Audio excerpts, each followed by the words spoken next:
restoran Padang di depan Pasar Panorama Lembang. Restoran ini saya sudah makan berkali-kali di sini. Enak sekali guys. Pasar Panorama Lembang.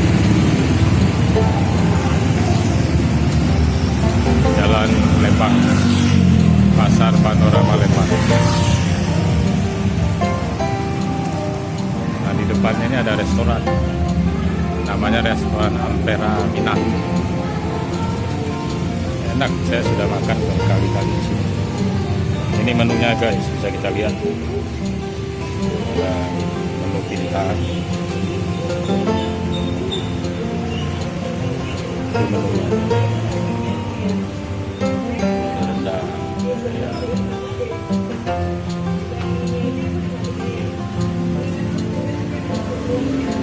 Saya sudah makan berkali-kali, lumayan rasanya enak. Jadi saya rekomendasikan untuk kuliner wisatawan kuliner ke sini di depan Pasar Panorama Lembang.